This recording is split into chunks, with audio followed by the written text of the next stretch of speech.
Hi everyone, thank you for joining me to explore free cut piecing. My name is Mary Badges and I've been doing free cut piecing for 20 years and I'm still learning how to do it. The first thing to do to get started is to make sure your rotary cutter has a good sharp blade in it. And then you want to pull together 4 fabrics that you like together.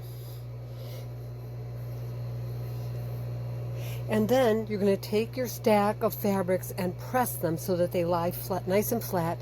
And also, pressing the stack will help your cotton stay together. And we want to stack first and then cut so that all our pieces are exactly the same size and shape. That's very helpful. You'll see as we go around. So this technique works well on woven fabrics, lightweight woven fabrics, linens and silks. It's wonderful to do with silks and cottons. And it also works nicely if you work with paper, because this way of working, you don't have to sew anything, you just glue them down. So to get started, we're going to be making these units. And what we'll learn from making these units is how to tell where to start and stop sewing, and also how to sew a curve.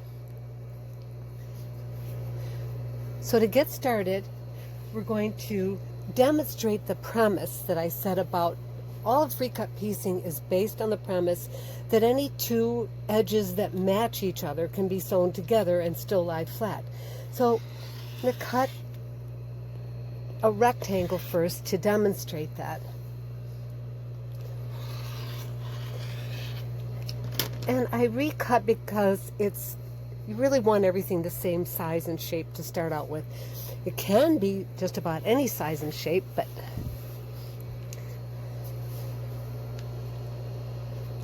and then I'm going to cut a gentle curve in here.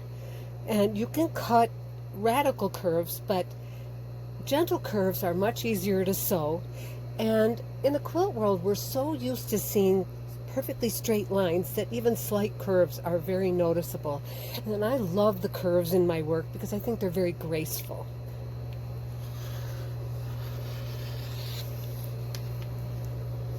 So I've got my pieces cut and I'm going to do some switching here. One thing I forgot to tell you, when you are choosing your 4 fabrics to work with in this, choose half of them solids, because when you're piecing, you want to have good contrast so that your piecing shows up.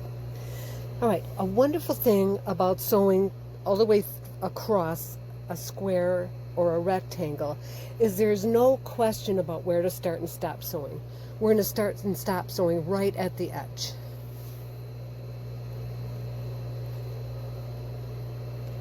And you can see these, I switched these, but the curves match each other.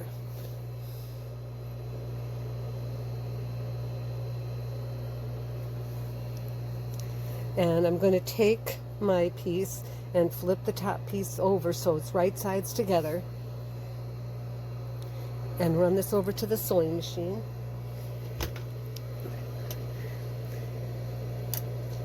Now, whenever there's curves involved, you want to sew with less than a 1/4 inch seam allowance.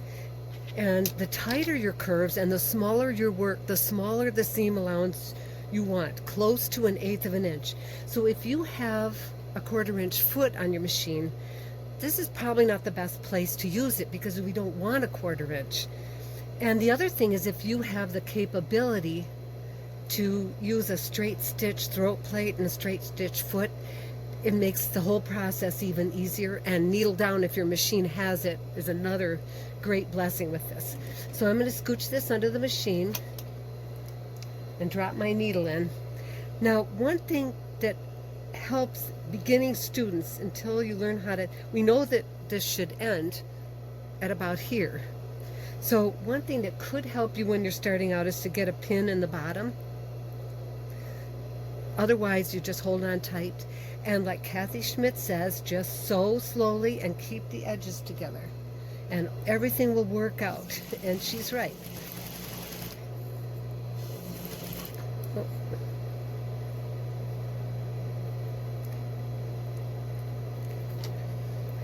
those threads out of the way before you start, obviously. If you have to pick up your foot and readjust, do it, but usually you won't need to.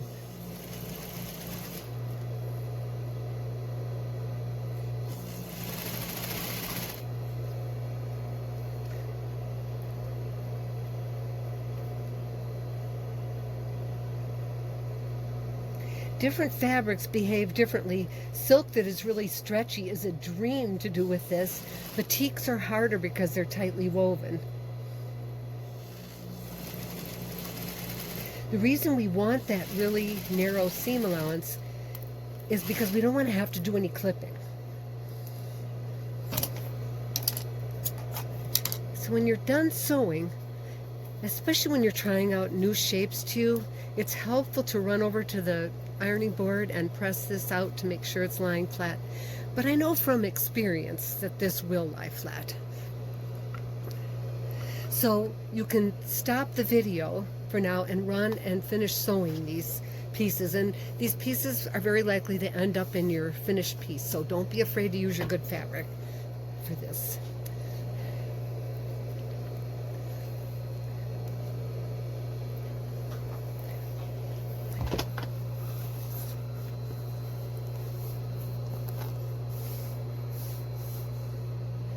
So for our next exercise, we're going to make quarter circle blocks. Now technically, any shapes that I cut into here can be sewn back together, but I really like people to start out with this quarter circle block because you'll see how to sew curves by Karen Stone's Zen of Curve piecing technique. And you'll learn how to start and stop sewing when you're not sewing straight across a rectangle or square. We're going to go to adjacent corners, and that changes things.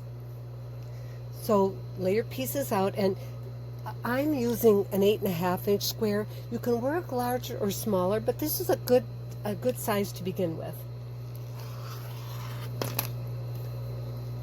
And again, I'm trimming all around this because I want to start out with everybody the same size and shape.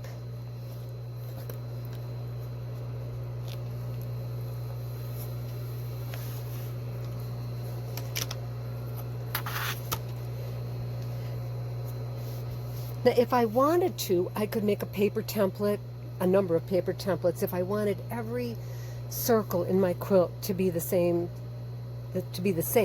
but I usually don't. I like the variation. I like everything to be a little bit different.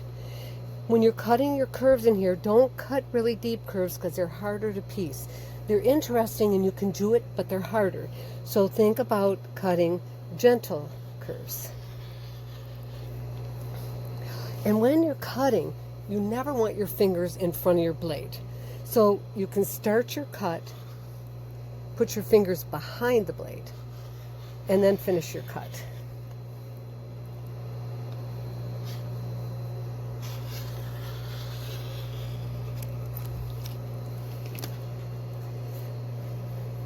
Okay, now I'm just going to mix and match these on top of the stack for now. You can separate them all and design them, but I usually just go for it.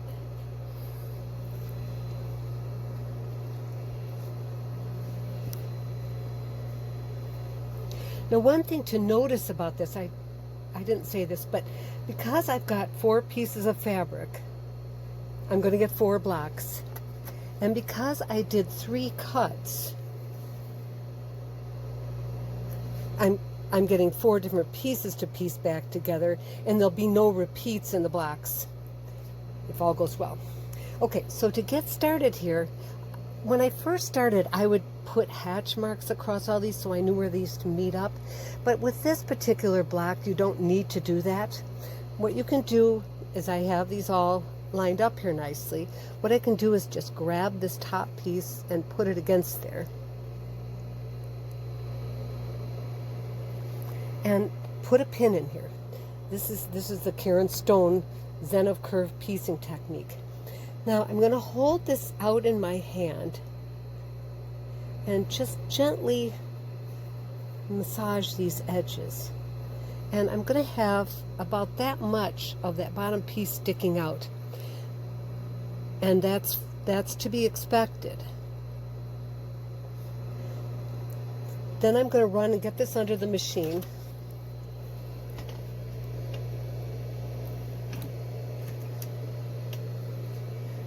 Sink your needle in. And as Karen says, your goal here is to get to the pin without any bumps or tucks. And if you can see that, you can see that I can look and see that I can do that. And I'm going to sew with my less than 1/4 of an inch seam to that pin. Sink your needle in. And then I'm going to repeat down here. And when you're first starting out, students sometimes have trouble with their machines, especially on this. This is the most tight curve in this block. But students have trouble with the machine dragging the bottom layer through faster than the top layer. So it's sometimes helpful, until you get the hang of holding on to this, to stick a pin in there too. And then we're going to repeat and get to the other pin.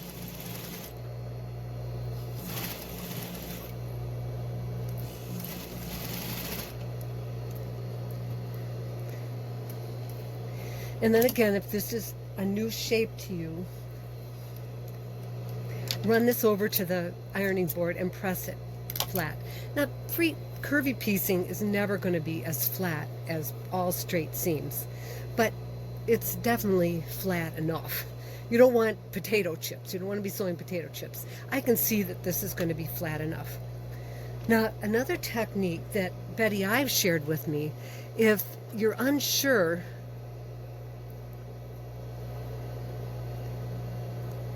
move this here. Oh, here, I might just go here. If you would like some guidance on how much of this should stick out at the edges, one thing you can do is to lay your pieces out again so that all the edges are matched up, and then scooch the piece you're going to sew on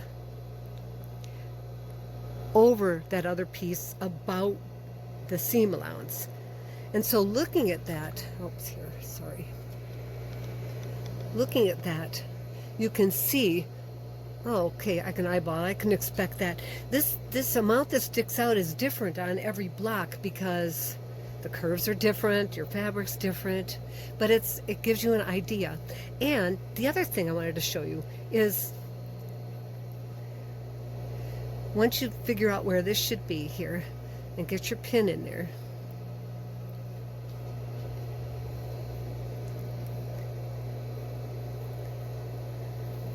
you can sew these pieces together either with your convex piece on top or this way. But it's much easier if you put that stretchy convex edge on the top. So I just get in the habit of doing that because it's easier. Okay, so I'm holding this out in my hand and I can see that I can get to my pin. Your pin here. Now normally when I'd be sewing all these pieces together, oh, sorry about that, I would be chain piecing. I would be sewing all of these parts together in sequence and then doing the other thing there, because once you see how that edge, how much should be sticking out, you know what to look for and what to expect. And I'm a huge fan of chain piecing because it minimizes little bits of thread all over the place and it's just more efficient. I'm a management accountant by training, so I'm all about efficiency. Besides, I just want to make lots of things. Okay, so I think seeing this, I just keep repeating this and sewing all these pieces on.